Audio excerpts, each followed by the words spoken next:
खबर जम्मू कश्मीर से सबसे पहले आपको बताते हैं, जहां राजौरी में आतंकियों के साथ में मुठभेड़ लगातार जारी है। सुरक्षा बलों ने पूरे इलाके को छावनी में तब्दील कर दिया है, घेर लिया है।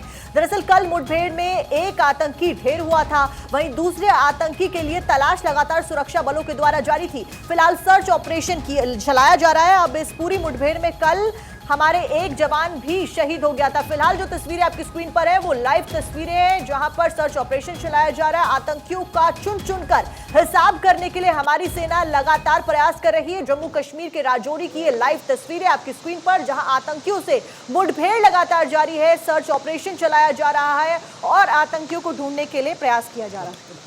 हमारे जवान, हमारे सुरक्षा बल इस वक्त पूरी तरह से तैनात है और देखिए इस वक्त तस्वीरें आपको दिखा रहे हैं। हालांकि पलक यहाँ पर हमने परसों खबर भी बताई थी सुबह के बुलेटिन में कि कैसे यहाँ पर बम की खबर मिली, उसको डिफ्यूज किया गया। और अब देखिए एक और बड़ी खबर आपको बता रहे हैं, सुरक्षा बलों ने फिलहाल इलाके को घेर लिया। कल मुठभेड़ हुई थी, उसमें भी एक आतंकी ढेर हुआ था और लगातार पूरे इलाके पर पैनी नजर बनाए हुए सुरक्षा बल और सर्च अभियान लगातार जारी। और ये तस्वीरें भी लाइव मिल रही हैं राजौरी से, वो तस्वीरें आपको हम लगातार दिखा रहे हैं। और ईडी ने अभिषेक बनर्जी को पूछताछ के लिए बुला लिया है। टीएमसी सांसद अभिषेक बनर्जी ने दावा किया ईडी ने जानबूझकर बुलाया। अभिषेक बनर्जी के द्वारा तमाम बातें कही गई है और आज देखिए आज इंडिया गठबंधन की बैठक होने वाली है। ये बात भी अभिषेक बनर्जी द्वारा जानकारी दी गई और उसमें भी मैं सदस्य हूँ, इसकी जानकारी भी अभिषेक बनर्जी ने दी है। और साथ ही साथ में उनके द्वारा ये दावा किया गया है, आरोप लगाया गया है कि मुझे फंसाया जा रहा है। आज बैठक होने वाली है INDIA गठबंधन की और उसका मैं हिस्सा भी हूं। ईडी ने अभिषेक को बुलाया था पूछताछ के लिए, जिसके बाद में तमाम आरोप लगाते पलक अभिषेक नजर आ रहे। और इसी बीच एक और बड़ी जानकारी है, रूस में प्लेन की इमरजेंसी लैंडिंग कराई गई है। खेत में प्लेन की इमरजेंसी लैंडिंग कराई गई है। विमान में ईंधन खत्म होने लगा था। विमान में सवार 167 लोग हालांकि सुरक्षित बताए जा रहे हैं। बड़ी जानकारी आपको दे दें रूस से है, जहां पर प्लेन की इमरजेंसी लैंडिंग कराई गई है। और ये तस्वीरें भी आप यहां पर देख सकते हैं। विमान में ईंधन खत्म होने लगा था और उसके बाद ये इमरजेंसी लैंडिंग कराई गई है। हालांकि जो भी यात्री इसमें सवार थे, 167 यात्री सवार बताए जा रहे हैं, सभी सुरक्षित हैं। ये राहत वाली खबर इसमें है। रूस की ये तस्वीर आपकी टीवी स्क्रीन पर है, जहां पर प्लेन की इमरजेंसी लैंडिंग कराई गई। तो देखिए यहाँ पर एक बड़ा हादसा होते हुए टल गया, जिसमें इमरजेंसी लैंडिंग यहाँ कराई गई है और फिलहाल इस इमरजेंसी लैंडिंग में सभी यात्री सुरक्षित हैं। ये बड़ी बात है महिमा। तो देखिए इस वक्त आपको हम बड़ी खबर के तौर पर बता रहे हैं कि रूस में प्लेन की इमरजेंसी लैंडिंग कराई गई है। हालांकि जो यात्री थे वो फिलहाल सुरक्षित है, ईंधन खत्म हो गया था और उसको लेकर के इमरजेंसी लैंडिंग करवाई गई। और बिल्कुल देखिए राहत की बात यह है कि जितने भी यात्री उसमें सवार थे, जो पैसेंजर उसमें सवार थे, वो सुरक्षित है। पर इसको एक बड़ी लापरवाही भी समझा जा सकता है एयरलाइंस की तरफ से कि आखिर जब उड़ान भरी गई फ्लाइट के द्वारा तब उसको अच्छे से चेक क्यों नहीं किया गया। ये सवाल अभी लगातार एयरलाइंस को लेकर के खड़े हो रहे हैं। और अगली बड़ी खबर आपको राजस्थान से बता दें, राजस्थान दौरे महाराष्ट्र के डिप्टी सीएम फडणवीस दरअसल राजस्थान के दौरे पर जाने वाले। महाराष्ट्र डिप्टी सीएम फडणवीस आज सालासर जाएंगे। देवेंद्र फडणवीस सालासर में बालाजी के दर्शन करेंगे। सुबह 9:30 बजे शोभासर हेलीपैड वो पहुंचने वाले हैं। हेलीपैड से सालासर मंदिर जाएंगे देवेंद्र फडणवीस और पूजा अर्चना करते हुए भी फिलहाल मंदिर में नजर आएंगे। तो बड़ी खबर आपको बता रहे हैं, देवेंद्र फडणवीस का राजस्थान का दौरा, सालासर पहुंचेंगे।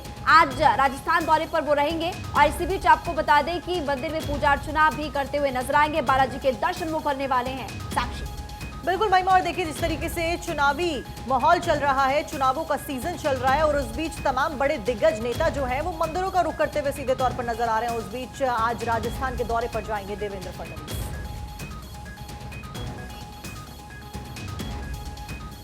और चलिए वक्त हो चला है न्यूज़पेपर हेडलाइंस का और सबसे पहले आपको खबर बताते हैं। देखिए G20 की अध्यक्षता इस बार भारत ने की। दुनिया ने भारत का दम देखा और दुनिया भर ने तारीफ भी की। जब G20 की मीटिंग खत्म हुई थी तो तमाम देशों के जो राष्ट्राध्यक्ष है, प्रधानमंत्री थे और प्रेसिडेंट थे वो वापस गए, लेकिन एक शख्स ऐसा था यहाँ पर जो कि 2 दिन तक यहीं पर रहा। वो है कनाडा के प्रधानमंत्री जस्टिन ट्रूडो। जी हाँ, कल ही दोपहर के समय 1:40 के आसपास उनका जो विमान है वापस अपने देश लौटा। देखिए सबसे बड़ी बात यह है कि जस्टिन ट्रूडो, आपके पास जानकारी आपको दोबारा देंगे। फिलहाल आपको बता दें कि अगली बड़ी खबर बताते हैं, नई वर्दी में नजर आएंगे संसद कर्मचारी। अलग अलग विभागों के लिए अलग अलग वर्दी। 5 दिवसीय विशेष सत्र में दरअसल कर्मचारियों की वर्दी बदलेगी। सत्र 18 सितंबर से शुरू होने वाला है। सूत्रों के हवाले से बड़ी खबर आपको बता रहे हैं। तो देखिए ये बड़ी खबर है, संसद के लिए यहाँ पर तैयारियां की जा रही हैं और गणेश चतुर्थी के दिन बताया जा रहा है कि श्री गणेश किया जाएगा। उस बीच में देखिए तस्वीरें भी सीधे आपकी स्क्रीन पर, अब जो पोशाक है उसको बदल दिया गया है, ये खबर है। अब जो पोशाक बदली गई है वो कैसी दिखेगी वो भी आपकी स्क्रीन पर है। अखबारों में भी इस खबर को प्रमुखता के साथ में दिखाया गया है। 18 सितंबर से एक विशेष सत्र शुरू हो रहा है और ये भी खबर आ रही है कि नई वर्दी में नजर आएंगे संसद के कर्मचारी। 18 से 22 सितंबर के बीच में केंद्र सरकार के द्वारा ये विशेष सत्र बुलाया गया है सदन का। अब उसी दौरान कहा जा रहा है, जो सूत्र बता रहे हैं कि नई वर्दी उसी दौरान लागू कर दी जाएगी। अब वो वर्दी कैसी होगी ये भी देखिए। महिलाओं की बात करें तो इंडियन अटायर में साड़ी में नजर आएंगी, उसके ऊपर जैकेट पहने हुए नजर आएंगी, कोट पहने हुए नजर आएंगी। वहीं जो मेल ड्रेसेस हैं वहां पर वो भी आपकी स्क्रीन पर आप देख सकते हैं। बिल्कुल, तो ये जो नई ड्रेस है वो निफ्ट के द्वारा डिजाइन की गई है और अब सचिवालय के जो कर्मचारी हैं वो बंद गले के इस सूट की बजाय मेजेंटा या ये गुलाबी रंग की जो आपको दिखा रहे हैं नेहरू जैकेट, इसको पहनकर नजर आएंगे। संसद भवन के टेबल ऑफिस के स्टाफ भी, सदन में स्पीकर के सामने बैठने वाले कर्मचारी भी इसी ड्रेस में आपको नजर आने वाले हैं। इनकी शर्ट भी गहरे गुलाबी रंग की होने वाली है।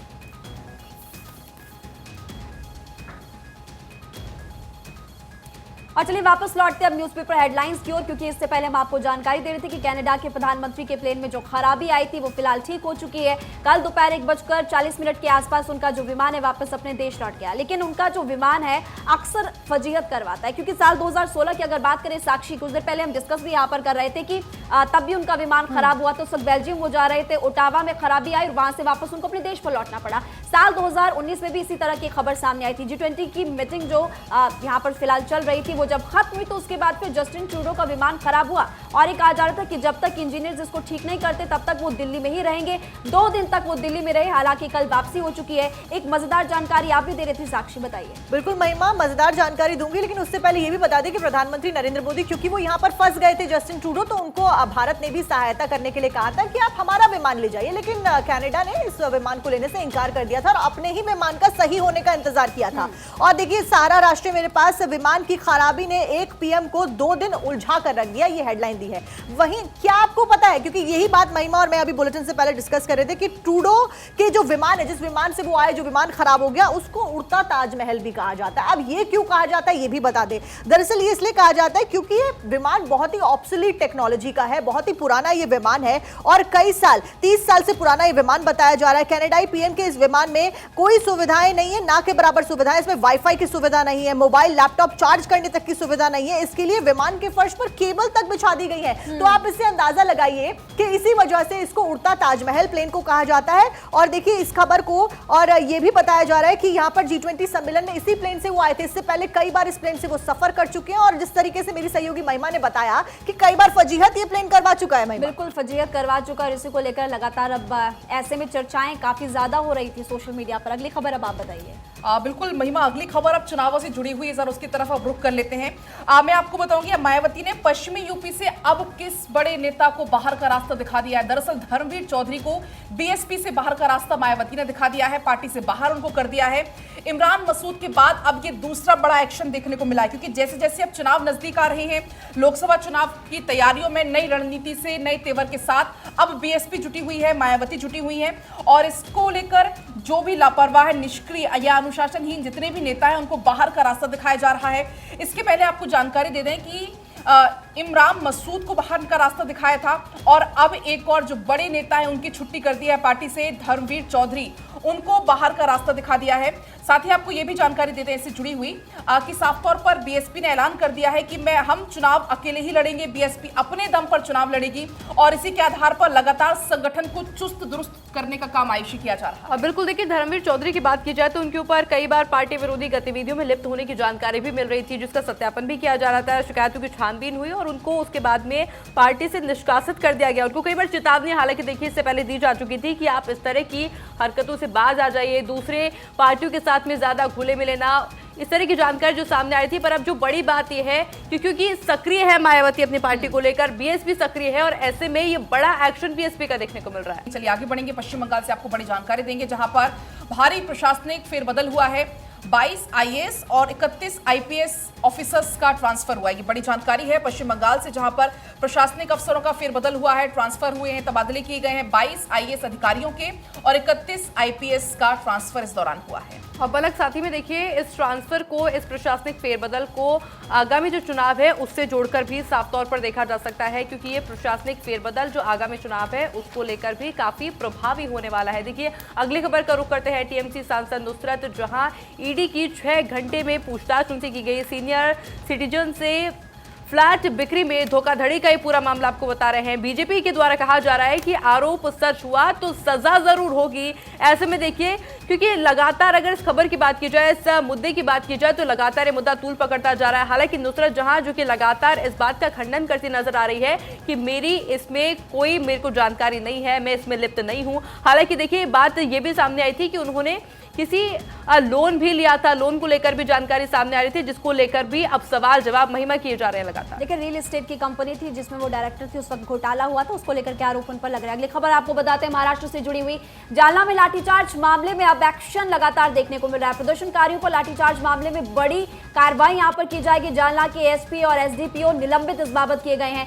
आंदोलनकारियों पर लाठीचार्ज का पूरा मामला, आपने वो तस्वीरें देखी थी कि पुलिस किस तरह से लाठियां भांजती हुई प्रदर्शनकारियों पर नजर आई थी, और उसके बाद फिर बवाल और ज्यादा बढ़ गया था। हालांकि यहाँ पर मीटिंग भी हो रही है, माफ कीजिएगा, सीएम शिंदे भी लगातार मीटिंग कर रहे हैं, और इसी को लेकर अब फिलहाल जिन्होंने लाठीचार्ज किया था उन पर एक्शन हुआ है, यानी कि कार्रवाई उन पर की गई है।